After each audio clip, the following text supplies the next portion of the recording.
الله عز وجل د مقدس کلام قرآن کریم څخه یو څو آیاتونه ستاسې مخته تلاوت شول. د جناب رسول الله صلی الله علیه وسلم د مبارک احادیث څخه یو حدیث شریف ستاسې مخته ذکر شو.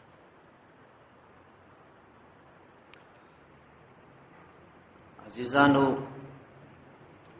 د ډېرې مودې څخه پر همدغه نفس باندې موضوع مسله روانه. که چیرې لږ حقیقت ته راسو، همدغه نفس دی چې انسان د هلاکت کندې ته اچي. نبی کریم صلی الله علیه وسلم صحابه کرام رضی الله تعالی عنهم ته وفرمایل: ما تقولون فی صاحب، نو داسې انډیوال په باره کې څه فکر کوئ؟ ان اکرمتموه واطعمتموه وکسوتموه، که چیرې تاسې د ملګري ته ډوډۍ ورکوئ، اکرام و عزت یې وکړئ، ښه جامه و لباس ورکوئ، فشر صاحب افضا بكم الى شر غایه، نو تاسې په یو لوی مصیبت و تکلیف و غم کې اچي. داسې انډیوال دی چې څونې نازیه د هغو نه دي، دی په غم و مصیبت و تکلیف کې اچي. لیکن وان اهنتموه واعریتموه واجعتموه، یخ بني یخ نو مرا تودیو برا یخ مشکل دی، د یخ سره وای چی ستړلی تودیو ما आवाज یخ وګو درولي. د هر حال جزاکم الله خیر. کچيري تاسو دغه ملګری توهین او سپکاوی وکړي او جامه او لباس هم ورنه کوي او وجو تجه پریږدي، وجو تجه افضا بكم الى خیر غایه، نو بیا تاسو ته دا ملګری راحت ترسي او شحالات او شطرب ته مبي. قالوا یا رسول الله شر صاحب فی الارض، دا خو ډیر بد انډیوالي چې نه زه دی تا ته تکلیف او مصیبت رسي او چې تکلیف ورسي دی تا ته راحت رسي. قال فوالذي نفسي بيده، زما دی په هغه رب قسم می چې زما روح هغه په قدرت کې ده. انها لنفوسکم، انها لنفوسکم، زما مقصد د دې ملګری سره هغه نفسونه مراد التي بین جنوبکم، چې ستاسې د دې دوو بغلو په مابین کې. نو ما مخکې درته ویل که حقیقت حال ته راسو، د هرې تباهۍ اساس و بنیاد چې وګورې همدغه نفس دی. غل که غلا کوي نفس ورته وایي دا کار وکړه، ظالم چې ظلم کوي نفس ورته وایي دا کار وکړه، په ټولنه کې چې منکرات و فحشا و نارواوي کوي هغه نفس ورته وایي دا کار وکړه. دا ټول نفسي معاملې دي. ان النفس لاماره بالسوء، یقینا بشک هر انسانی نفس، هر بشری نفس چې دی لخامخ اماره ډیر امر کوونکی دی بالسوء په بدیو سره. د انسان د خلقت فطرت جبلت سرش تقاضا ده چې دی بدوی ته مایل دی، بدی یې زړه غواړي، ګناه یې خوند ورکوي. الا ما رحم ربي، دا ما چې دی د من په معنا دی، مګر هغه څوک چې پر هغه باندې زما رب ورحمه دی هغه یې د ګناه څخه خلاص کوي. بل مثلا د آیت مشتراو شو، متقیان نیکان هغه ځوانان چې تازه تازه تقوا تلاسه چولې، پام کوي چې شیطان مغرنه کی چې ولا ما خو نو دا سکار وکي دونه تقوا می وکړه. هر څوک چې د نفس د شر سره محفوظ دی دا د الله عزوجل په رحم او کرم او فضل سره محفوظ دی. یوسف علی السلام غوندي ذات چې د الله عزوجل نبی، د الله عزوجل پر ګوزیده نبی دی، خوش کړی سوی نبی دی، هغه چې کله د زلیخا د دامه خلاصو څونه مشکلات ورته پیښ شول. په عین حال کې د وزیرانو او امیرانو شجرالي هغوی را پساو کی چې یوسف دا زلیخا چې کوم څه ته تاره بولی وې که مشکل نشته. ګوره سفارش یو وخت یو څوک په طبیعت یو کار نه کوي وایي نه مې دی خوښ بل څوک ورته واسطه سي او واسطه یو څه بوج سي یو څه دباو سي یو څه دغه سړی مجبور شي دا کار وکړي زما مزاج داری دا کار نه کوم ته راځي واسطه جوړېږي دی مولانا صاحب واسطه جوړېږي قاري صاحب واسطه جوړېږي مجبور سم قرآن کې وي یوسف علیه السلام چې د زلیخا سره په ساویږي یوازې ولنی کوم قالت هیت لک راسه قال معاذ الله فالله پرې پناه وړ لیکن ورسته بیا څه پیښیږي ښځې د مصر ښځې د وزیرانو راولاړېږي د یوسف علیه السلام د زلیخا سفارش دي شکرا د زلیخا سفارش دي په دغسې حالاتو کې چې یوسف علیه السلام د مشکلاتو څخه خلاصېږي په آخر کې څه وایي وما ابرئ نفسي زه د ځان تزکیه نه کوم ان النفس لاماره بالسوء دا نفس انسان ته د بدو حکم ورکوي لیکن ظلم ورسره اوس محبس ته چې هر څوک ځي دا ګمان مه کوئ چې خامخا به مجرم وي په محبس کې ناس خلک ټول مجرمین نه دي په محبسو کې ناس خلک ټول جنایتکاران نه دي یوسف علیه السلام غوندې شخصیت خلک محبس ته لیږي 2 کاله په محبس کې تېروي 2 ملګري پیدا کړي په دې محبس کې یو ساقي د پاچا دی چې پاچا ته شراب ورکول بل اشپز د پاچا دی چې پاچا ته ډوډۍ پخول دوی متهم سول پر دوی تهمت ولګېدی چې ساقي غوښته په شرابو کې پاچا ته زهر ورکړي اشپز غوښته چې په ډوډۍ کې پاچا ته زهر ورکړي پاچا تاسې محبس ته کش کړي هغوی چې یوسف علیه السلام ولیدي او د ده ښایسته اخلاق یې ولیده بس مریدان یې سول معتقدین یې سول دواړه خوب ویني دواړه خوب ویني یوه خوب ولیدی قال انی ارانی اعصر خمرا یو په خوب کې انګور ویني چې زبیښي نشتیږي شراب ځینې جوړوي وقال الآخر انی ارانی احمل فوق رأسی خبزا تأکل منه الطیر بل خوب ویني چې سودا یې راخیستې ده سودا پر سر یې سودا راخیستې ده تاشو تاله یې راخیستې ده ډوډۍ ډکه ده مرغان راځي د اواز څخه خوري نبئنا بتأویله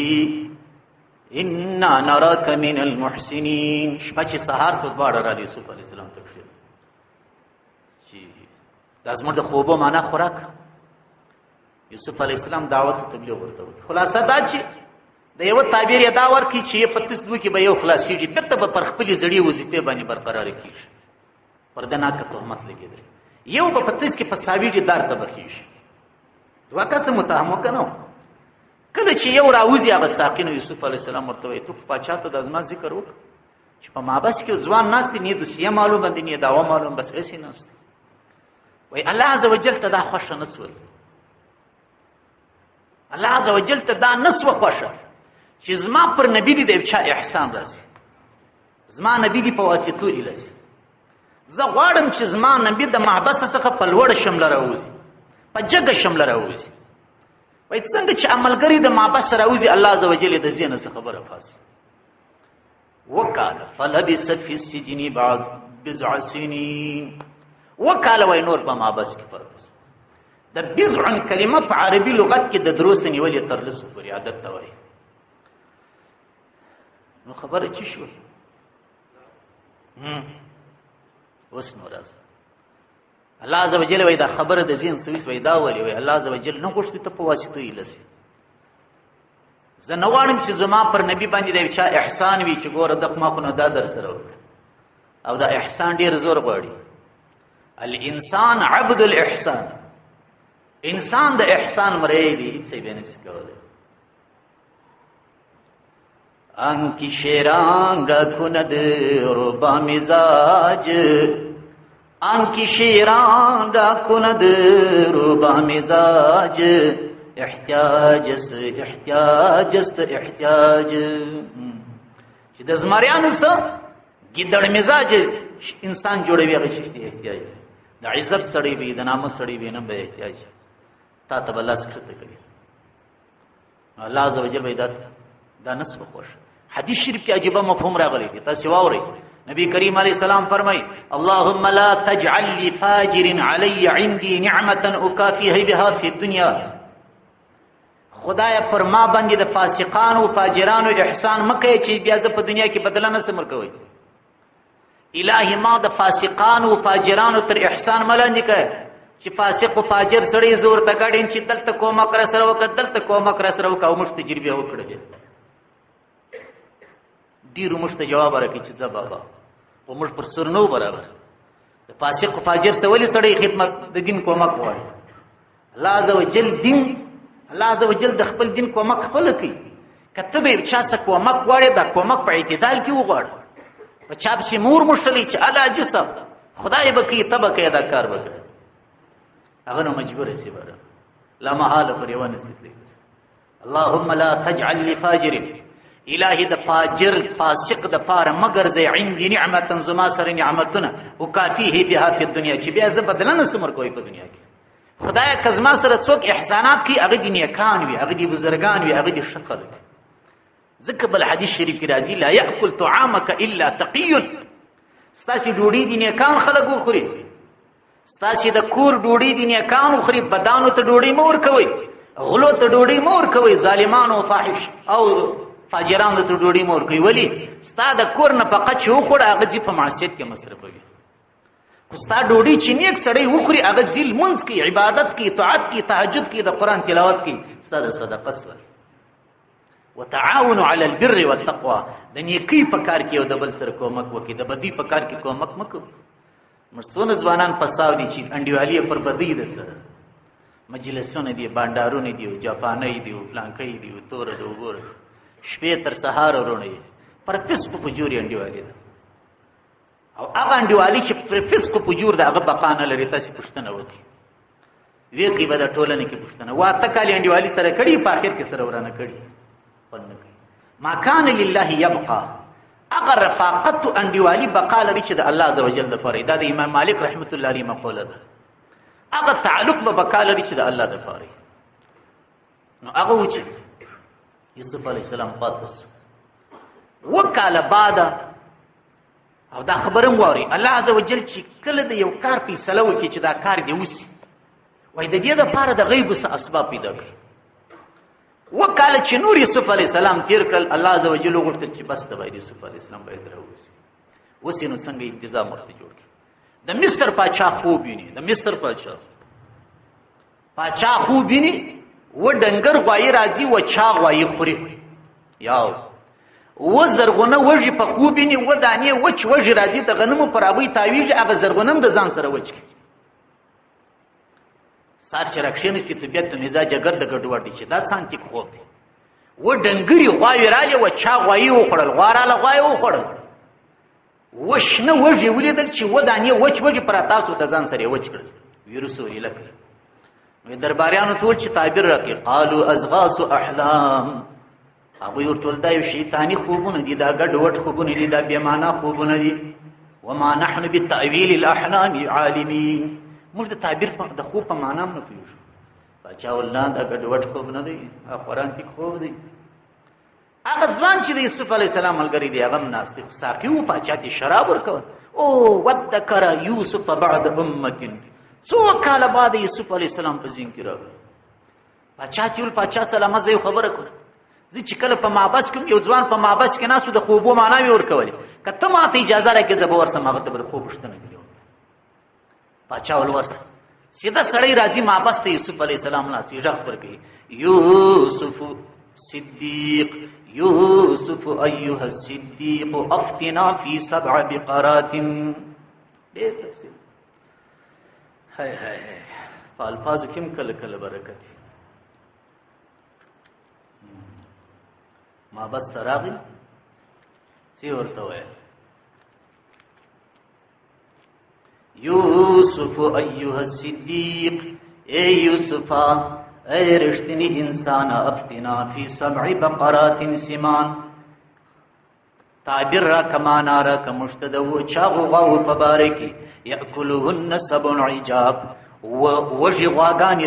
ودانې وږي غواګانې راځي چې هغې غواګانې خوري وسبع سنبلات خضر ودانې زرغونه وږي دي واخر یابسات ودانې وچ وږي دي پاچا خوب لیدلی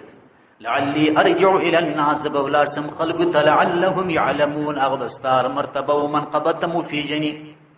یو خو د خوب په تعبیر خبر شي بل به تام مفيجني دلته داسې یو سړی موجود دی حضرت یوسف علیه السلام هیڅ نه ورته وویل دا ګیله یې ورته ونه کړې چې ظالمه دا وکاله ته چیرې وې ولې دې زما ذکر ونه کړي وایي انبیا علیهم الصلاة والسلام زغم لري حوصله لري معافي لري د الله عز وجل نبی وای په ټول زندگی د ځان د پاره شخصي انتقام د چا سره دی دې ته وای اخلاق حضرت انس فرمای ما د الله عز وجل د نبی صلی الله علیه وسلم د کور خدمت لس کال وکي فما قال لي اف قط فالله می دې قسمی په دې لس کال اف هم نه دی راته وای نه ده اوس نو مشترس ګر دروازه ضربه یضربو ضربان ضربه یضربو ضربان وهل یکړی وهل بوکی او ش مضبوط به وډوي بل کار نس فلس کاله باندې ما څنګه و یته اخلاق الله پاک دې رانه سي یوسف علی السلام ورته فرمایل تزرعون 7 سنین د ابا خوب خطرناک خوب دی وکاله به پر دې ملک باندې د مصر ش استرازي وکاله به تشغ نمونه وکړي وکاله چې مغنم واکستل هغه ذخیره کوي د وژو سیمه باسي دونه غنم ورکوي چې صرف یې خړی سي د دې وکلو ورسته به وکلونه داسې راځي چې وچکلی به باران ماران هیڅ شي بني هغه وکاله چې مذخیره کړي دي دا به په دې وکاله باندې خوري دا ستاسو د خوب تعبیر دی و چاغي غواګانی چې دي دا و آباد کلونه دي و ډنګري غواګانی چې دي دا هغه و وچ کلونه دي هغه د نيستي کلونه دي چې هغه غلي چې تاسو په آبادو کلو کې جمع کړي دي هغه د نيستي په کلو کې وخوري دا تدبیر دی دا ستاسو د خوب معنا دی اتم کال به بیا داسې آباد کال راسي داسې آباد کال داسې بارانونه به وسي سیاسي بره چې هر کس نا کس به د انګورو شراب باسي دون میوجات به دون ډیر سي چې اړیو به د جوس ماشین ورته شي جوس به باسي ثم ياتي من بعد ذلك عام د دې سورسته به یو کال راسي یغاث الناس بارانونه به وسي پر خلکو باندې فریاد رسي به وسي وفيه يعصرون په دغه کال کې به خلک د میوه جوسان باسي شریعه به باسي شراب به جوړوي چاته چې خوب راغی دا څوک دی دا څنګه سړی نه ما بس چا به ولي بس ودا سلسله ولجری راول سرکاري فرمان چې جاری کی چې چس به راولي څنګه چې عسكر راځي خلک راځي چې بندي کاکا درځه پاچا غوښته یوسف علیه السلام نه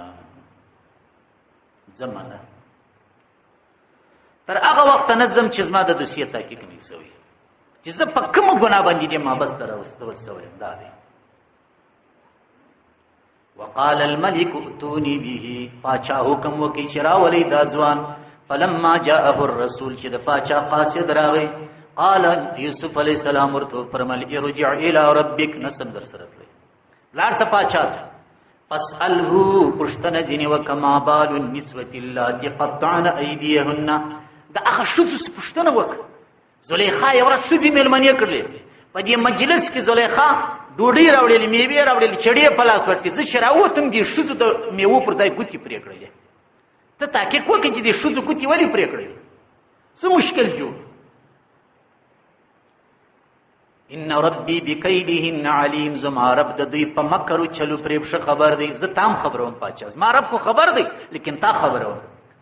قال ما خطبكن اذ راوتن يوسف عن نفسه پاچا خو ډیر جدي شجر او وختلی سکه ساو ولی مو ګوتی پرې کړلې څه پیښو زه په شنه خبر دونه غټ مشکلات جوړ شوی په ملک قلنا حاش لله شذول پاکی دی الله لرم علمنا عليه من سوء مرد یوسف علیہ السلام په باره کې د هیڅ بدی علم نه لرو ډیر صفا سړی دی مخ پر یوسف باندې د انسان ګمان نه کوي ما هذا بشرا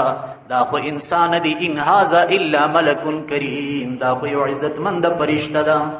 مخ انسان نه بل یوسف علیہ السلام په باره کې کوم مشکل نه لري قالت امراه العزیز الان حسحس الحق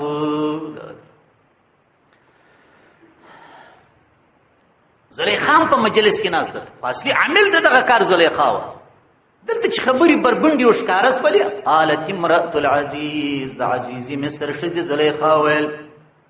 الان حسحس الحق، اوس حق سرګند وشکار سو زبا حقیقت ویم. بجرم خیش کرد اقرار مطلق، بجرم خیش کرد اقرار مطلق، برآمد زو ندائی حسحس الحق، برآمد زو ندائی حسحس الحق. شاعر دغه آیت سے اقتباس کړی وای بجرم خیش کرد اقرار مطلق. زلیخا په خپل جرم په دغه ورځ اقرار وکړ. برآمد زو د زلیخا سراغی دغه आवाज چې شاوس الان حسحس الحق. زلیخا ول زبو حقیقت درته وایم انا راودته عن نفسه، ز زلیخایم ما د یوسف علی السلام څخه پوښتنه کړې و انه لمن الصادقین، دی رښتینی سړی دی. نو ما بس مولی بوتی ظالمانو ام ظلم وکي ام وحشت وکي ام تهمت ول ما بس مولی بوتی وای ما بس حق کاری سکتور ما بس مولی بوتی بس وای موږ غوښته چې دا نامبدی د ځان سواړو پر دی ورواړو. نو عرض می صدر ته کوي چې مال هر کچ ما بس ته زی اغم مجرم، ها محبس د مجرمینو ځای دی د اصلي وځي څخه، ما بس د جنایتکارانو ځای دی. خو هر څوک چې ما بس ته زی اغم مجرم نه دی. چې مثال یوسف علی السلام کله کله د ظلم عملن کیږي، کله کله مظلومانم په ما بسو کې ناسی. دا د وخت څخه دا ترتیب روان.